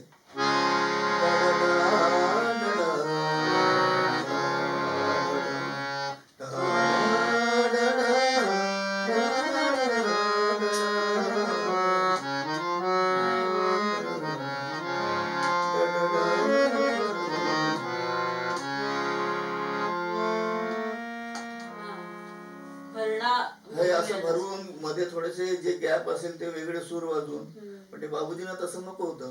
दुसरा एक माझा प्रॉब्लेम असा होता की माझी थोडी आयसाईट कमजोर असल्यामुळे, दृष्टी कमी असल्यामुळे ते नोटेशन, आता माझ्याबरोबर हेमंत पंडित नावाचे माझे गुरुतुल्य मित्र होते, त्याने व्हायलिन वाजवण्यासाठी त्याने ते चार अंतरे आहे त्याला, पण ते 4 अंतरे त्यांनी त्या वेगळे त्या शब्दाप्रमाणे नोटेशन लिहून घेतलं होतं. पण मी जरी नोटेशन लिहून घेतलं तरी ते माझं बघता आलं नसतं, कारण तेवढं लांब ठेवायला लागतं. त्यामुळे मला ते शब्द सगळे पाठ करायला लागले. कारण चाल पहिल्याची आणि तिसऱ्याची सारखी आहे, पण ती चाल वाजवायची नाहीये मला, शब्द वाजवायचे. ते अख्खं काव्य मला पाठ करायला लागलं. ह्याचं पण दुसरं गाणं कुठलं दिसली ही वेगळी जबाबदारी होती. आणि पण ते टेन्शनवालं काम माझ्याकडनं वाजलं चांगलं. आणि जेव्हा नंतर बाबूजींनी त्यांचा आवाज डब केला, गाणं डब केलं, तर एक शाबासकी मिळाली की बाबा छान वाजवला ट्रॅक, मला पाहिजे होता तसा वाजवा. याच्यामध्ये एक दुसरा किस्सा असा की ह्या रेकॉर्डिंगच्या वेळेस 4 सुधीर नावाची माणसं त्या स्टुडिओमध्ये हजर होती. म्हणजे कवी सुधीर मोगे, गायक सुधीर फडके, तबला वादक होता एक सुधीर रानडे नावाचा, आणि बासरी वाजवली आमच्या सुधीर खांडेकरनी. म्हणजे कदाचित मराठीच्या कुठल्याही ह्याच्यामध्ये रेकॉर्डिंग मध्ये असं झालं नसेल की एकाच नावाची 4 माणसं एकत्र असतील त्या स्टेजमध्ये. हा एक चुकून वेगळा विक्रम असू शकतो.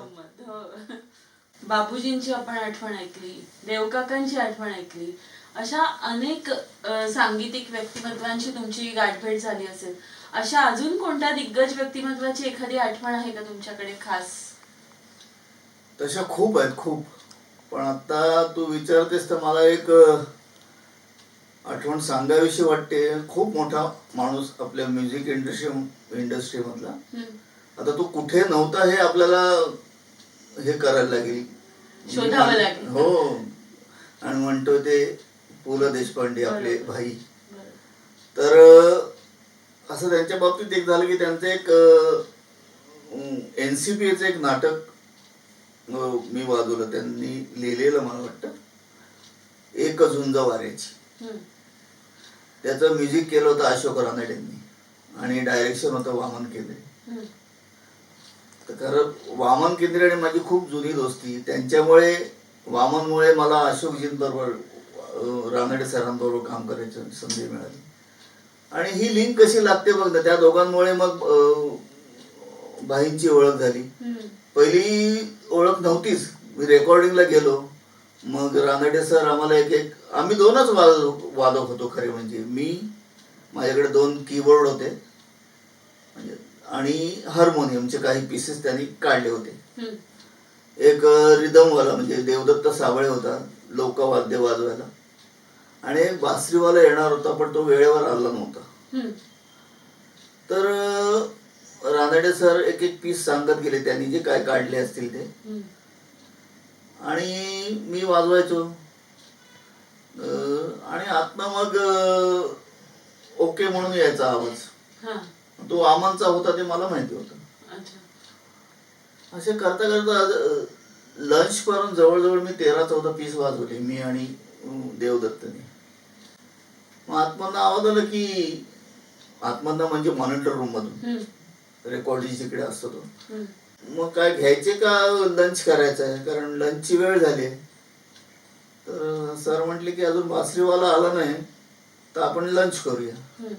आणि मग जेव्हा मॉनिटर रूम मधनं वामन आला आणि त्याच्या पाठीमागनं भाई आले, आणि मला माहितीच नव्हतं की भाई आतमध्ये बसलेत म्हणून.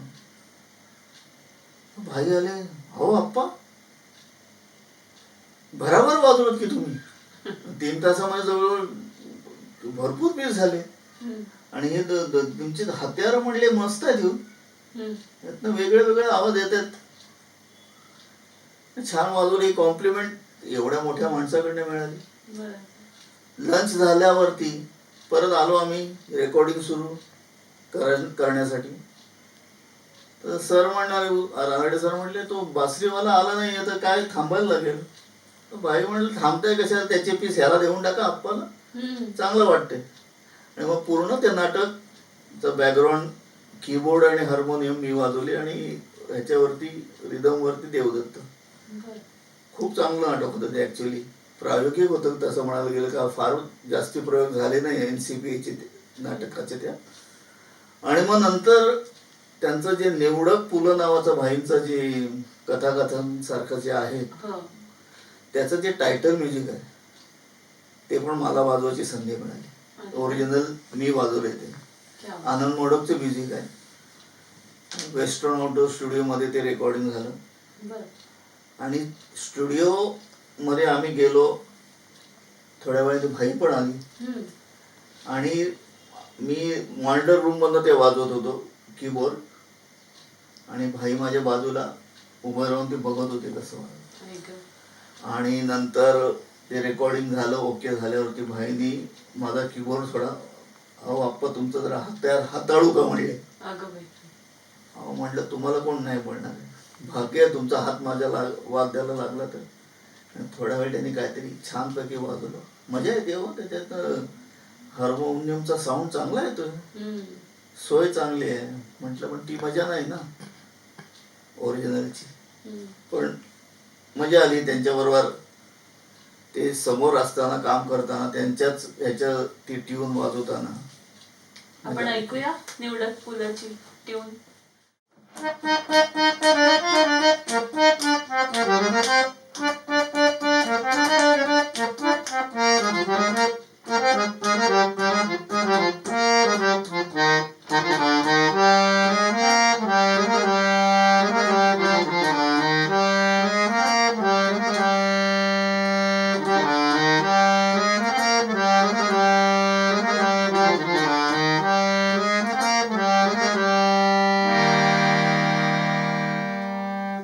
हे वाजवताना काही वादक पुण्याचे होते आणि मुंबईमधनं आम्ही चौघे होतो. मी होतो, दीपक बोरकर, माधव पवार आणि राजेश देव.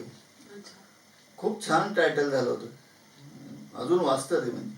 अगदी. आणि कायम आमच्या स्मरणात आहे. आणि जसं मगाशी तुम्ही किस्सा सांगत होता की पुलं तुमच्या बाजूला उभं राहून तुम्ही हो. वाजवताय कसं ते बघत होते. बघा आणि म्हणजे मला तुमच्या वाद्याला त्यांचा हात लागला. तसं आता माझं झालंय की मी साक्षात तुमच्या बाजूला बसून तुम्ही वाजवताय ते बघते आणि माझ्या वाद्याला तुमचा हात लागलाय.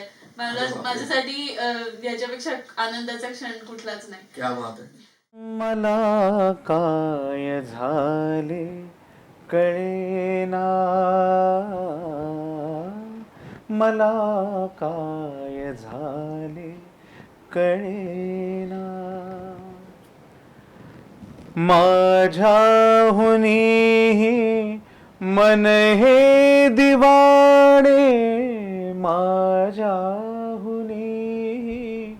मन हे दिवाणे, माझे मला आवरेना, मला काय झाले कळेना, दिसन कळत जाई, दिसन कळत जाई, दिसन कळत जाई, मन हा मोगरा अर्पुनी ईश्वरा, मन हा मोगरा अर्पुनी ईश्वरा. श्रीधर फडके असतील, यशवंत देव असतील, आमच्या थोड्याशा आधीच्या पिढीचा मिलिंद इंगळे असेल किंवा त्यांचेच स्वतःचे व्हॉलिनमधले गुरु प्रभाकर पंडित असतील, या सगळ्यांनी स्वरबद्ध केलेली ही विविध वेगवेगळ्या प्रकारची गाणी, पण ह्याचं म्युझिक अरेंज केलं ते मात्र आपल्या सगळ्यांचेच अत्यंत लाडके ज्येष्ठ हार्मोनियम वादक, ज्येष्ठ संगीत संयोजक पंडित आप्पा वढावकर यांनी. आप्पांची आणि माझी पहिली ओळख साधारणपणे 2001 साली एका अतिशय वेगळ्या कार्यक्रमात झाली.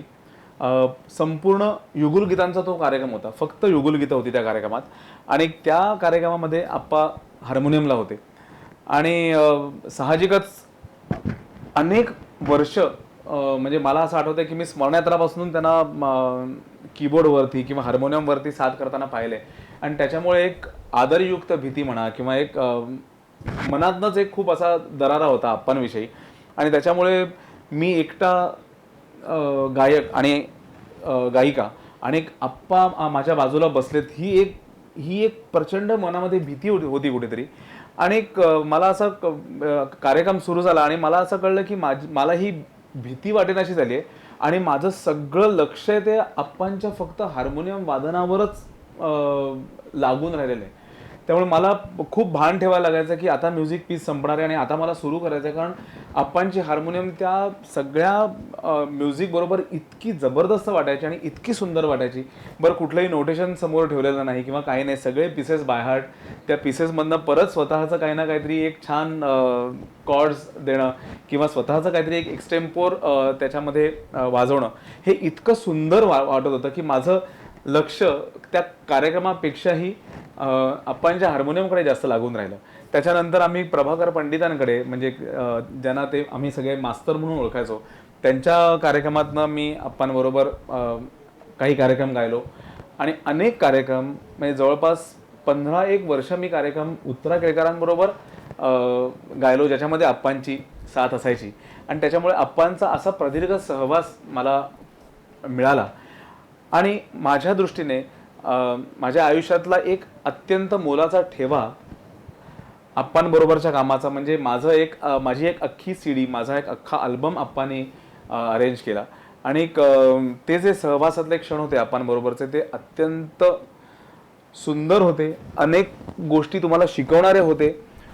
त्यांच्या प्रती असलेली जी एक श्रद्धा आहे किंवा एक त्यांची जी सिनियरिटी आहे एक वादक म्हणून, नुसतंच वयाची सिनियरिटी नाही तर एक वादक म्हणून जी त्यांची सिनियरिटी आहे ती त्यांच्या सगळ्या वादकांमधनं दिसायची. की अमुक 1 वाजता विजय तांबे म्हणजे विजू दादा आमचा फ्लूटसाठी येईल म्हटल्यानंतर तो 15 मिनटं आधीच हजर झालेला आम्हाला दिसायचा. ज्ञानेश दादा आमच्या इतके अमुक इतके वाजता येणार आहे म्हणजे तो आधीच 15-20 मिनटं आधीच येऊन बसलेला असायचा. असं ही जी सगळी शिस्त नुसती रेकॉर्डिंगची नाही तर एका लाईव्ह कार्यक्रमातली सुद्धा किंवा लाईव्ह कार्यक्रमाच्या रिहर्सल्समध्ये सुद्धा मी जी बघितली त्यातनं आपण खूप शिकतो आणि आपण म्हणजे मला तरी त्यातनं खूप शिकायला मिळालं आणि त्याच्यामुळे हा सहवास मला अत्यंत प्रिय आहे आप्पांचा. अशीच एक मला आप्पांची उणीव म्हणजे आता आमच्याबरोबर सुमन सुगंध या कार्यक्रमात आप्पा नसतात, ज्या कार्यक्रमात आम्ही सुमन कल्याणपुरांची गाणी गातो त्याच्यामध्ये सुद्धा आप्पांनी अनेक वर्ष आम्हाला साथ केली. पण त्याच्यातलं अजहुना आहे बालमा हे जे गाणं आहे त्यातले जे मधले हार्मोनियमचे पीसेस आहेत ते मी तुम्हाला नेहमी सांगतो की त्या गाण्याची मजा ही केवळ तुमच्या हार्मोनियममुळे यायची आणि आम्ही ते खूप मिस करतो की ती हार्मोनियम आम्हाला ऐकायला मिळत नाही. पण तरीसुद्धा तुम्ही आमच्यासाठी सदैव अवेलेबलच असता तुम्ही, असं मी म्हणेन की कधी तुम्ही असं कधी आडेबेडे कधीच घेत नाहीत. कार्यक्रमाला तुम्हाला समजा यायचं असेल आमच्याबरोबर किंवा अत्यंत मित्रत्वाने तुम्ही आमच्याशी वागता आणि तरीही तुम्ही तितकेच सिनियर असता. आणि मला हे एक मुद्दामून सांगावंसं वाटेल की ज्या कार्यक्रमात ज्या दिवाळी पहाट कार्यक्रमामध्ये अतुल दातेंच्या म्हणजे माणिक एंटरटेनमेंटच्या कार्यक्रमात यशवंत देवांनी तुम्हाला पंडित आप्पा वढावकर ही पदवी दिली, त्या कार्यक्रमाचा मी साक्षीदार आहे किंवा त्या क्षणाचा मी साक्षीदार आहे आणि हा क्षण मी अनुभवला आहे. हा माझ्या दृष्टीने अत्यंत मोठा आनंद आहे. आप्पांबरोबर कार्यक्रमातल्या सहभागाव्यतिरिक्त माझी आप्पांबरोबरची माझी स्वतःची अत्यंत लाडकी अशी आठवण म्हणजे आप्पांनी माझ्या संगीतासाठी केलेलं संगीत संयोजन. 2010 गीत तुझे ही मी CD निर्माण केली माझ्या बायकोसाठी, स्वातीसाठी.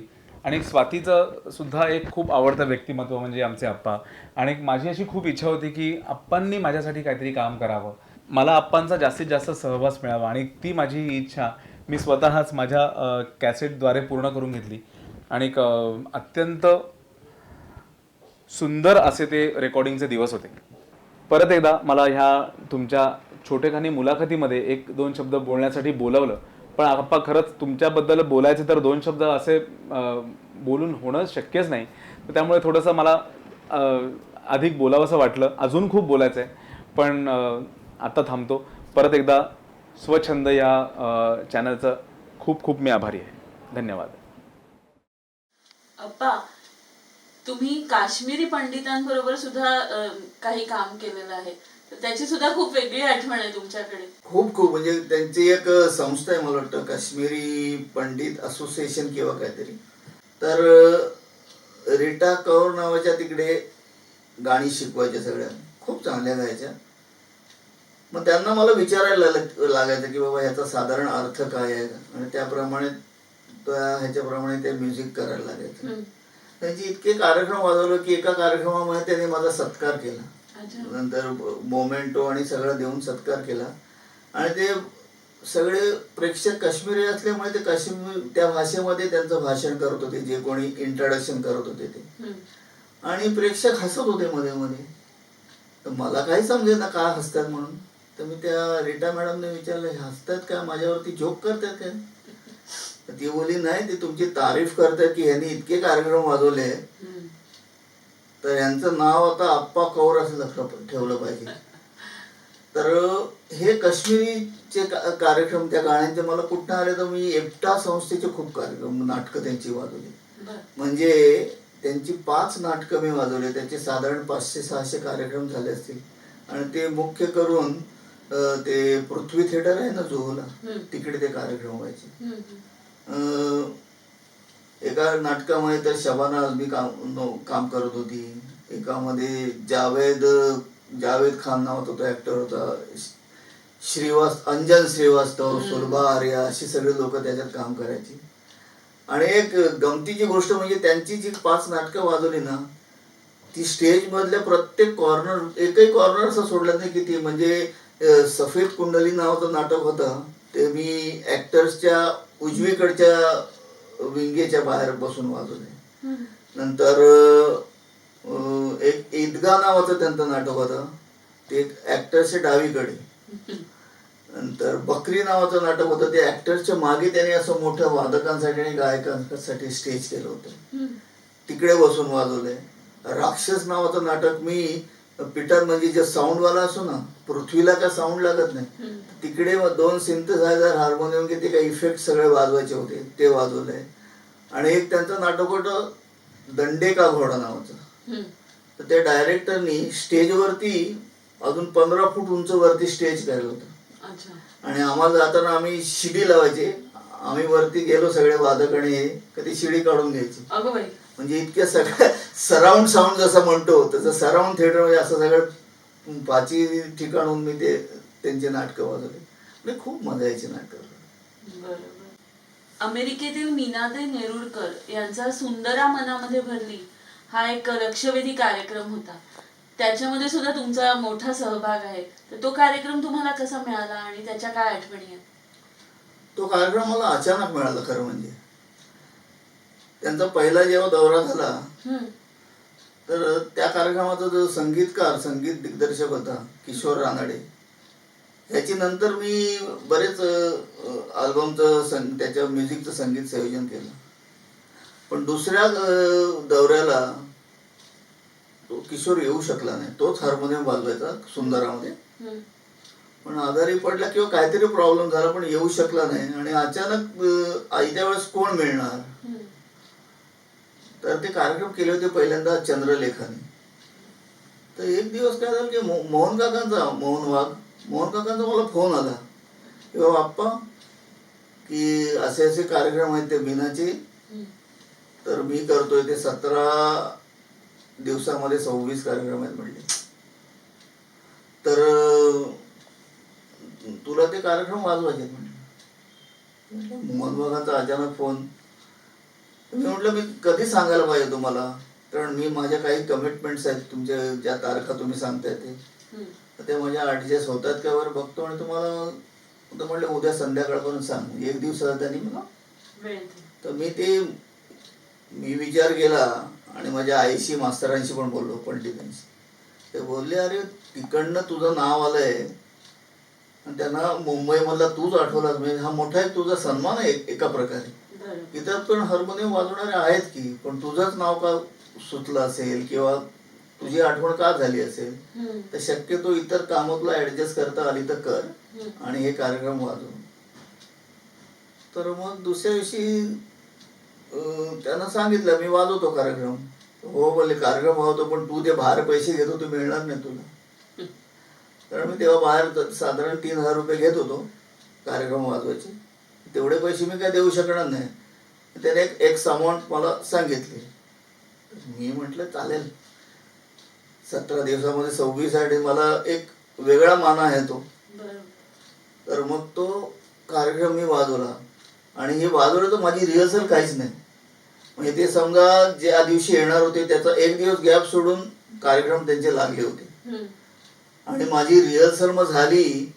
ती ज्योती शंकर त्यांच्याकडे गाणारी होती आणि माझा मित्र प्रशांत ठाकरे, त्याला तर तो आधीपासून वाजवत होता. तर त्यांच्या घरी माझी रिहर्सल झाली आणि मी ती गाणी सगळी बसून सगळी नीट करून हे लक्षात ठेवली की बाबा काय काय वाजवायचंय. पण हे लोकनाट्याचा लावणीचा कार्यक्रम होता आणि जे मध्ये सोंगाडे येतात 2 त्यांच्याकडे ते होते. तर मी लावणीचे कार्यक्रम खूप वाजवले, तर बघितलेत पण खूप. म्हणजे दादू मारुती इंदोरकर प्रत्यक्ष बघितले हनुमान थिएटरमध्ये जाऊन, किंवा गाढवाचं लग्न, त्यांचं गाढवाचं लग्न ना, नंतर विच्छा बघितले दादा कोंडकेंचं. मी 2 लोकनाट्य वाजवले पण आहेत, वाजवत होतो.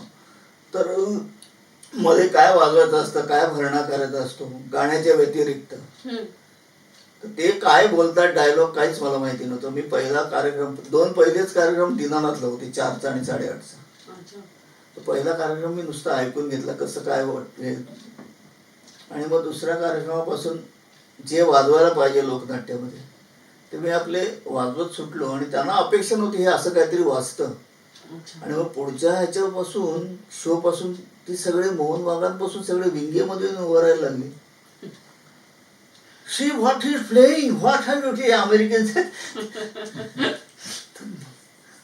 मग ती प्रशांत बोलला, अप्पा ते समोर, आता मला समोरच्या लाईटमुळे का दिसायचं नाही ते विंगेत, ते सगळे तुझं वाजवणं ऐकायला उभे आहे का, मला थोडं जास्ती चेवायचं मला.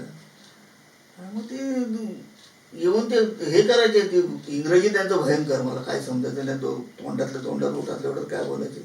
पण ते कार्यक्रम करताना खूप मजा आली. मग नंतर सुधीर भट्टी त्यांचे कार्यक्रम केला एक दौरा, तेव्हा पण त्यांनी माझीच आठवण काढली. सुधीरला पण मी चांगला ओळखत होतो व्यवस्थित, त्यांची कामं केली होती मी. हो ना सुधीर.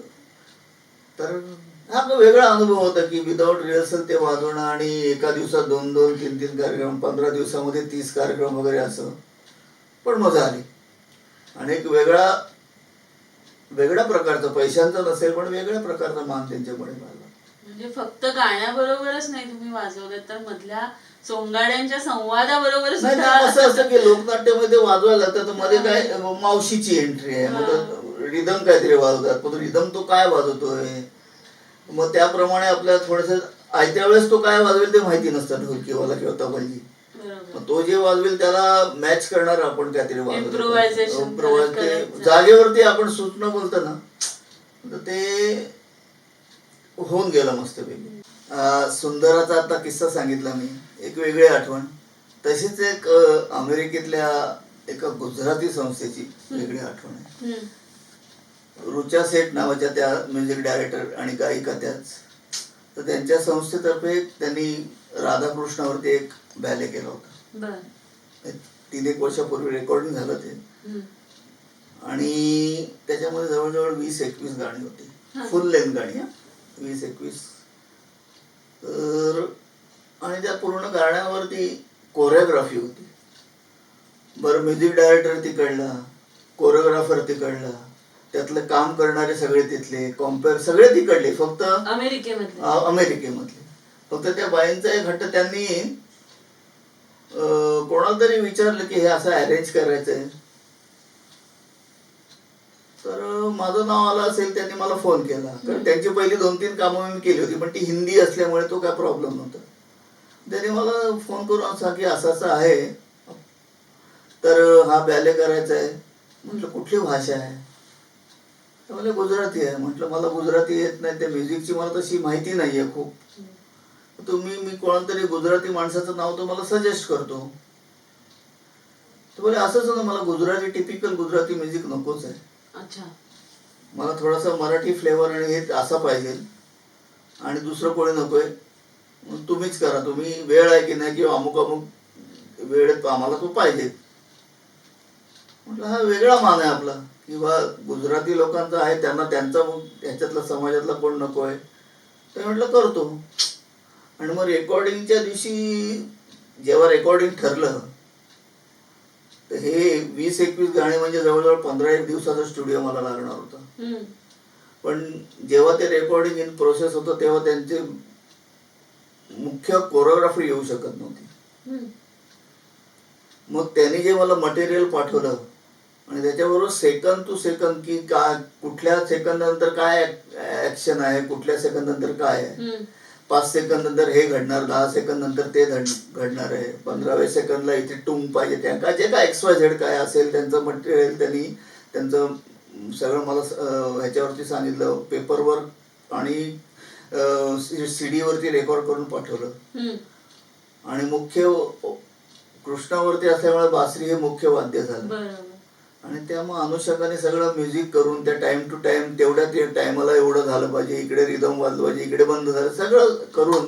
आणि त्यांना ते खूप आवडलं. आणि माझ्यासाठी हा खूप वेगळा एक्सपिरियन्स होता, कारण म्युझिक डायरेक्टर तिकडे नाही आहे, कोरिओग्राफर नाही आहे, सिंगर नाही आहे. तो क्यू ट्रॅक तिकडनं आला होता, त्याच्यावरती आम्ही सगळं करून, आणि त्यांना त्या लोकांना खूप आवडलं तो. बापरे, खरंच मोठा अनुभव. आपण आता म्हणत होतो की आपल्याला मॉनिटरी बेनिफिट्स कदाचित कमी मिळाले असतील तुमच्या सगळ्या प्रवासामध्ये, कदाचित, मला माहिती नाही. पण अनेक लोकांकडनं, जसं पु ल देशपांडेंकडनं तुम्हाला पाठीवरती शाबासकीची थाप मिळाली, तसंच तुमच्या या योगदानाबद्दल अनेक पुरस्कार सुद्धा तुम्हाला मिळालेले आहेत.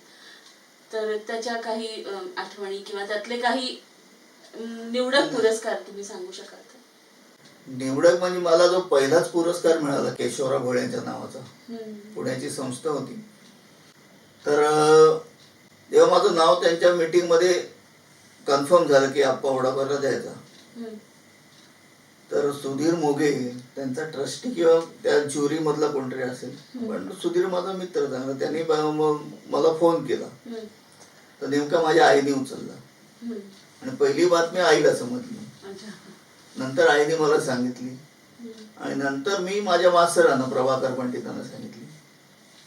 आणि मग असं ठरवलं की जोपर्यंत पुरस्कार मिळत नाही ऑफिशियली, तोपर्यंत कोणाला सांगायचं नाही. तर तो पुरस्कार पहिला, आणि त्याचं वेगळं कनेक्शन माझं होतं की केशवराव भोळे प्रभातमध्ये, माझे वडील पण प्रभातमध्ये, तर माझ्या वडिलांनी कदाचित केशवराव भोळांबरोबर काम केलं पण असेल, मला माहिती नाही. तर कुठेतरी ती एक लिंक आहे की केशवराव भोळे माझे वडील, आणि तो पण त्यांच्या नावाचा पुरस्कार मला मिळाला. आणि हा जो पुरस्कार मला मिळाला तो एका मोठ्या अरेंजरच्या हस्ते मिळाला, श्यामराव कांबळे, जे आमचे इन्स्पिरेशन राहिले इतके वर्ष. आणि ह्याच्यामध्ये देवकाका काहीतरी पुण्याला कार्यक्रमासाठी आले होते, आदल्या दिवशी त्यांचा कार्यक्रम होता. आणि त्यांना जेव्हा समजलं की आप्पाला पुरस्कार आहे, ते आवर्जून एक दिवस थांबले पुण्यामध्ये, आणि ते त्या फंक्शनला स्टेजवरती प्रमुख पाहुणे म्हणून हजर राहिले. आणि माझे मित्र खास मला न सांगता, म्हणजे सांगितलं नव्हतं, दीपक बोरकर, राजेश देव, ज्ञानेश देव, हे मुंबईवरून खास ह्या मला कॉंग्रॅट्स करायला खास मुंबईहून ही माझे 3 जीवलग आले होते. अजूनही इतर खूप पुरस्कार आहेत सांगायचं म्हटलं तर. एक मला पुरस्कार आमच्या CKP लोकांच्याकडनं एक मिळाला, एक संगीतातली काही कामगिरी माझी बघून त्याने मला तो पुरस्कार दिला. अनिल मोहिरे पुरस्कार असेल, रेडिओ मिरची पुरस्कार, सुलगद्रे पुरस्कार अनेक आहेत. त्यात एक मराठी चित्रपट महामंडळाचा चित्ररत्न पुरस्कार मिळाला मला.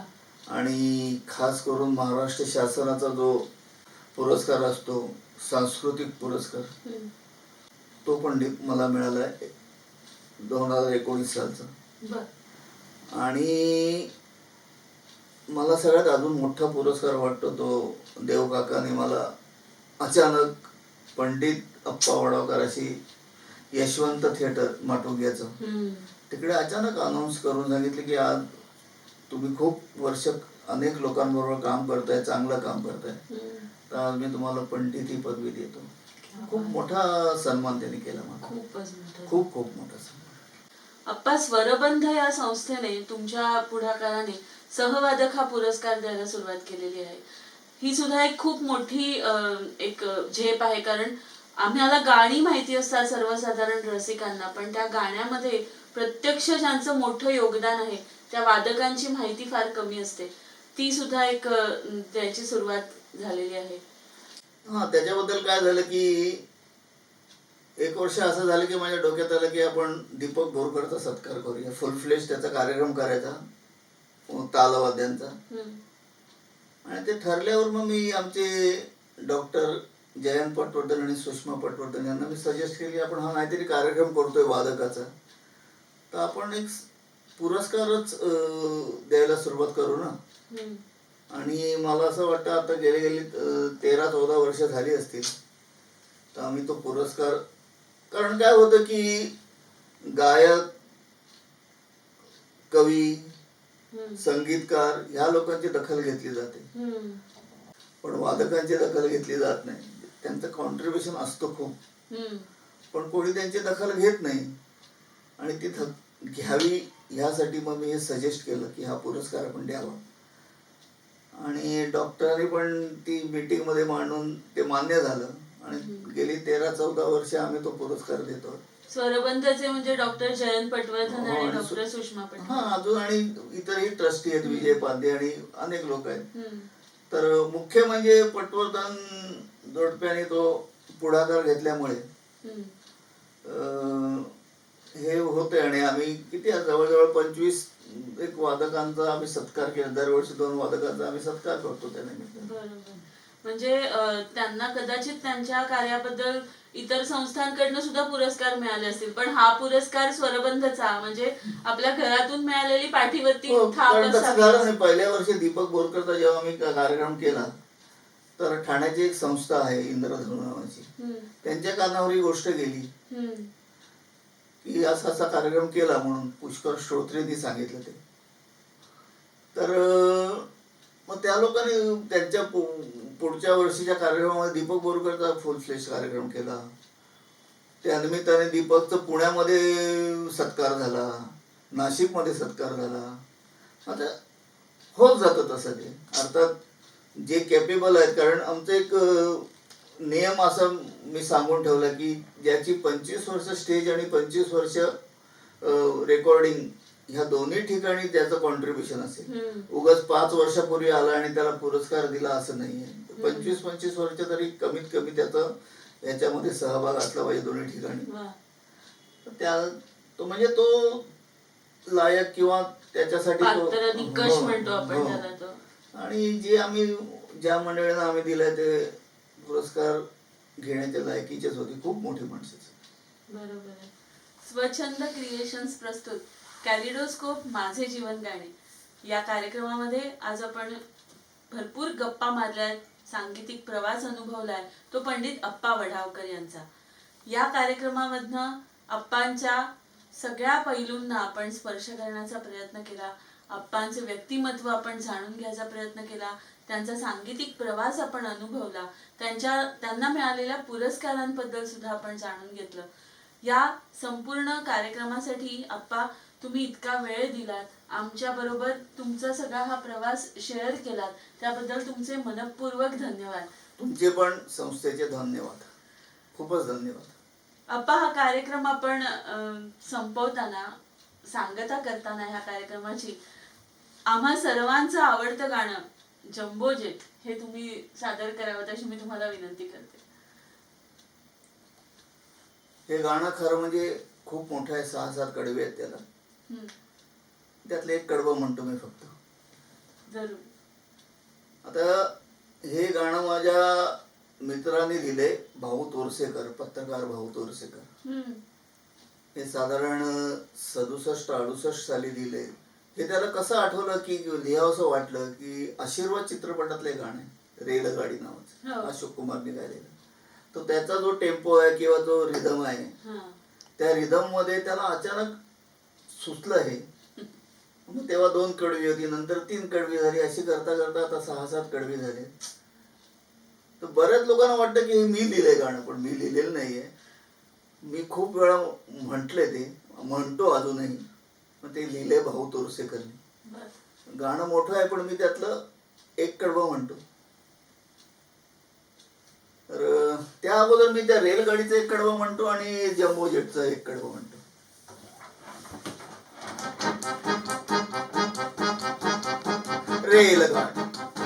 रेलगाड़ी रेलगाड़ी को चुक चुक चुक चुक चुक चुक चुक चुक बीच वाले स्टेशन बोले रुक रुक रुक रुक रुक रुक. अरे धड़क का भड़क लोहे की सड़क, अरे धड़क का भड़क लोहे की सड़क, यहाँ से वहाँ, वहाँ से यहाँ, यहाँ से वहाँ, वहाँ से यहाँ, पुलाए छाती पार कर जाती बालू रे.